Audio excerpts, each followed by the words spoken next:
अस्सलामु अलैकुम रहमतुल्लाहि व बरकातुहू। मैं मोहम्मद जावेद, सच की आवाज़ NPS न्यूज़। देखिए आज की ताज़ा खबर। जा रहे थे, ऑटो पे रोक के 5 जने अटैक करे उनके ऊपर।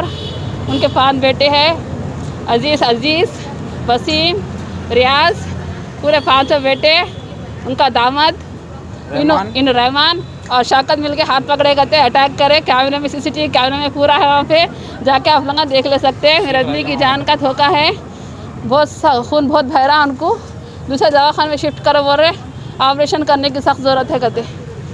या अल्लाह, वजह एक दूसरे को देख रहे थे लोग, तो गाली गुफ्तार के हुआ। अभी लोग काम पे जा रहे थे हमारे शहर, वो लोग मिल के जो है अटैक कर डाले। ना जा है कि खाली पीली के अटैक करे, बात वैसे करना था। क्या दुश्मनी थी, मेरे को बोला था ना, मेरे आदमी को कहीं को अटैक करे लगा, वैसे बात करना था ना। उन्हें मेरा भाई था ना, उन्हें वैसे बात करना था ना। उन्हें मेरे आदमी के ऊपर कहीं को अटैक करा। उन्हें मेरे को इंसाफ होना बस। क्या करता है कानून क्या। ये देखो 5:30 के टाइम पे हुआ है, 5:30 बजे। हाँ, अभी कंप्लेंट वगैरह हुआ? कंप्लेन हुआ। मेरे आदमी को दूसरे दवाखाने की शिफ्ट कर रहे, ऑपरेशन है कहते, बहुत सख्त ज़रूरत है ऑपरेशन की। जो भी अटैक करे उन्हें छूटना नहीं है, उनको बड़ी से बड़ी सज़ा दे उनको। या अल्लाह, और रियाज चाकू फिरा चाकू से अटैक करा करते, रियाज चाकू से अटैक करा करते। रियाज नाम है उसका। चाकू से छुरी से मारा, चलपटा मारा पेट के तरफ। खून रुकने का नाम नहीं लेना, नाम ले रहा। रियाज भी नहीं बचना। रियाज का भी कितने जने अटैक करे? 5-6 जने मिलकर अटैक करे। रहने वाले कहाँ के आप लोग? हम लोग ज़िबाबाग के रहने वाले हैं। ज़िबाबाग। ये लड़ाई हुई कहाँ पे? ज़िबाबाग में थी, आसिफ रोड पे हुई। फैमिली मैटर है? हाँ, फैमिली मैटर नहीं है साहब, फैमिली मैटर था, ख़त्म हो गया था। भाई बहन का रिश्ता था, उन्हें मेरे को आके बोलना था क्या हुआ क्या नहीं। रफ़ीक कुरैशी का दामाद हूँ। मेरे को नहीं मालूम 5:30 को कुछ इनके साले शौकत, अजीज़ुल्लाह, वसीमुल्लाह अटैक करे। यहाँ पे PS को लेके आए, PS को लेके आए। बाद में फिर ओलिव को ज़्यादा फट गया, पूरा PS में खून, पूरा दवाखाने में ओलिव कन पूरा खून। फिर मैं देख लेते अंदर गया तो ट्रीटमेंट चालू करे। मैं आए बाद में ट्रीटमेंट चालू हुए बाद में क्रिटिकल है। मैं आए बाद में यहाँ ठहरा हुआ हूँ तो बच गया क्या बोल के फिर आया शौकत अटैक करने। मैं ढकल रहा हूँ, फिर भी अटैक करने आया हूँ। ये रफ़ीक कुरैशी का साला है, शुरू से उसको इनसे ताचुरपना है शुरू से।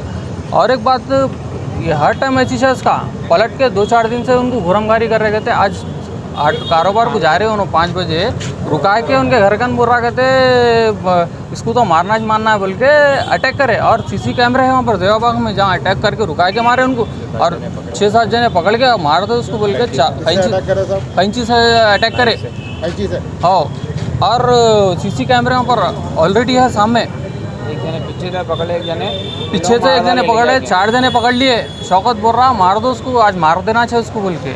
और बोलते तो सर्कल साहब से, हमारे CP साहब से, हमारे DCP साहब से गुजारिश है, ये इन लोगों का ज़्यादा छोरा हर टाइम का है, एक वक्त का नहीं है, इन लोगों का हर टाइम का है। शुरू से इनकी शादी हुई जब से, शुरू से इन लोगों का ये किस्सा है। आप लोगों से गुजारिश है, हमारे सर्कल साहब से, DCP साहब से, हमारे CP साहब से, आप लोगों से गुजारिश है। होम मिनिस्टर महमूद अली साहब से गुजारिश है आपसे, सख्त एक्शन लेना आप लोग इन लोगों के ऊपर। अगर कुछ हो गया खुदाना खास्ता तो इनके बच्चों को कौन पालेंगे, कौन देखेंगे उन्हें ऑटो पाल। जी, आप कौन है? मैं उनका दामाद हूँ। अगर खुदाना खास्ता हो गया कुछ भी तो छोटे छोटे बच्चे हैं, इनको कौन पालेंगे? ना मैं पालता हूँ ना कौन पालते। कमाने वाले उन्होंने एक ही जने हैं, ऑटो चला के पालने वाले उन्होंने। उनके ऊपर अटैक हो गया, खुदा ना खासा कुछ हो गया, बिल्डिंग रुक रही नहीं, कौन दुनिया का भाग गया, वहाँ पर भाग गया, PS में भाग गया, यहाँ भाग गया, कौन जिम्मेदार है इसका? और इससे पहले ऑलरेडी ये कुछ आइश नहीं आके चुने। मैं अच्छा हुआ मैं रुका बोल के, मैं अकेला छूँ आया तो ढकला में, जहाँ फिर आगे अटैक करने वाले थे वहाँ मैं ढकल के फिर वहाँ जब गए पुलिस वाले आए तो जब गए वहाँ तो फिर अटैक करने वाले थे वहाँ। इसकी जिम्मेदारी कौन लेंगे? आप कंप्लेंट दे दी है। हमारे SI साहब आए हुए हैं, हमारे गुजारिश है सर्कल साहब से, AC साहब, DCP साहब से गुजारिश है, CP साहब से सख्त एक्शन लेना आप लोग। कुछ खुदा ना खासा इतने 4 इंच 5 इंच डीप चले गया, वो बिल्डिंग रुक रही नहीं। अब ओली वाले बोल रहे यहाँ पर नहीं होता, वो ब्रांच को, बड़े ब्रांच को लेके जाओ बोल के बोल रहे। अगर कुछ हो गया तो कौन जिम्मेदार है?